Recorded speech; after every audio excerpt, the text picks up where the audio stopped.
Hi, I'm Sian Cleaver and I'm a spacecraft engineer, and today I'm going to be reading Jenny the Junkineer Goes into Space.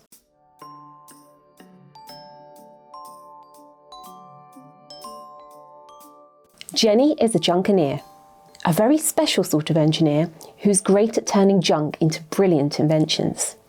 She's built submarines out of old tin cans, monster trucks out of rubber tyres, and even a rocket out of old oil barrels. One day, after hearing about her new rocket, a space engineer phoned Jenny up with a very special request. Jenny, the junk is not only building up on Earth. There's lots of junk in space. Old satellites, bits of rocket, astronauts' tools. We need your help to clear it all up. You're the only one with the skills to do the job. Will you go up there in your rocket and sort it out? Of course I will, Jenny said, excited for a new challenge. Junk on Earth made Jenny sad enough, but the thought of all the junk up there in beautiful space amongst the shining stars was something she just couldn't bear thinking about. She quickly gathered a team of machines and tools together. There was Excavator with his big scoop, Hammer with his shiny metal head, Drill with her sharp, twisty attachment, and Crane with her ginormous chain and magnet for picking heavy things up. Launch day came. Jenny and the machines and tools all held on very tightly as the rocket roared and rumbled into space, getting higher and higher with every second. But it wasn't long before the mighty roar of the rocket's engines quietened to a sudden silence. They had reached space. Jenny and the team looked all around them. Excavator was floating upside down, Hammer was bouncing off the walls, and Drill was tumbling to the other side of the capsule. Everyone was laughing with joy in the weightlessness, except for Crane, who was trying to untangle her lifting chain at the back of the capsule. Everything felt very different in space. "Let's get to work, gang," said Jenny. "We've got a lot to do. Look at all that junk floating around outside." And sure enough, as they gazed out of the rocket windows, the team saw a remarkable sight.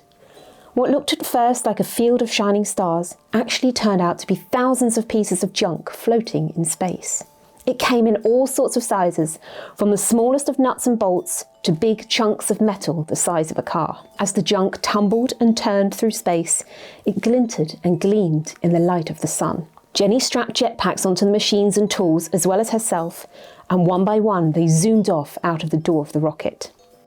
"Whee, this is fun," said Excavator, his scoop stretched out, starting to gather up bits of junk as he whizzed around, propelled by the jetpacks on his tracks. With the big pieces of junk the Excavator retrieved, Jenny and the rest of the junkineering team worked industriously to create a fantastic invention.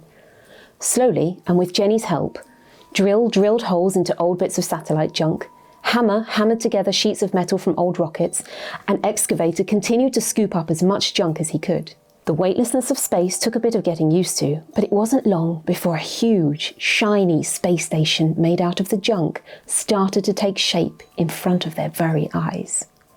Just as Excavator came back with another load of junk to add to their build, Jenny looked around. Where was Crane? She was nowhere to be found. Frantically, Jenny jetted around looking up, down, left and right for Crane. What if she'd floated off into space? It didn't bear thinking about. As Jenny made her way round the back of the rocket, she saw Crane clinging onto the door and shaking as tears flowed down her windows. "What's wrong, Crane? Are you scared of space?" "I'm not scared, no, but I'm feeling really rather useless. Excavator is scooping up all the junk, Drill is drilling and Hammer is hammering, but I really see no need for me here. There's just no need to lift heavy things in space. Everything is weightless." She sobbed and shook in despair, her chain wobbling as she cried. Jenny had an idea.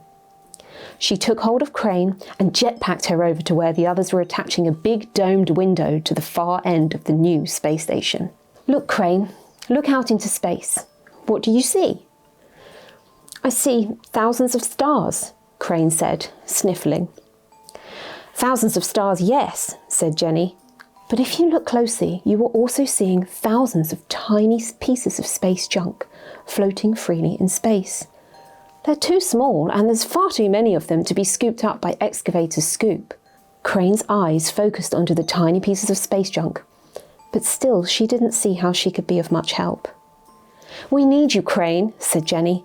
"We need you and your magnificent magnet to grab all the tiny pieces and make sure that nothing left is floating around and making a mess."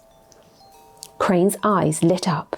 In all the excitement and trepidation of the launch into space, she'd completely forgotten about her greatest asset, her magnet. With a whir and a spin, Crane jumped into action, waving her magnet around and attracting all the smaller bits of space junk which was too small for Excavator's scoop.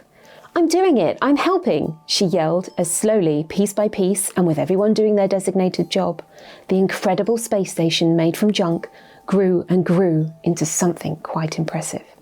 It wasn't long before the final piece of junk, a toolbox from an astronaut of years gone by, was hammered and drilled into place, and the team floated back to take a look at their work. "It's wonderful!" shouted Excavator. "It's marvellous!" cried Drill. "It's shiny!" exclaimed Hammer. "It's ginormous!" whispered Crane, amazement in her eyes. "It's a masterpiece!" declared Jenny. In front of them floated the biggest, shiniest, most wonderful space station ever made. There were attachments and components and detectors and measurers. There were shiny bits, flashing bits, round bits and jaggedy bits. It was truly extraordinary. "We did it," said Jenny, looking proudly at the glorious menagerie of metal. "We've junkineered the space junk into the most amazing space station for astronauts from all over the world to use." On their return to Earth, the junkineering team were met with rapturous applause. The whole world marvelled at the tales of their junkineering, and scientists from around the world scrambled to be the first to conduct their experiments on board the space station. "Jenny the Junkineer is the hero again," exclaimed the chief engineer at the space agency. But Jenny hesitated and looked over her shoulder at the machines and tools standing behind her. "No, that's not quite right. I'm not the only hero here. We're all the heroes. I couldn't have done this without my team. I needed each and every one of their special skills to be able to build such a spectacular space station." Excavator, Drill, Hammer and Crane beamed with joy, and the whole team waved at the adoring crowd, whilst the chief engineer awarded each team member with a shining medal.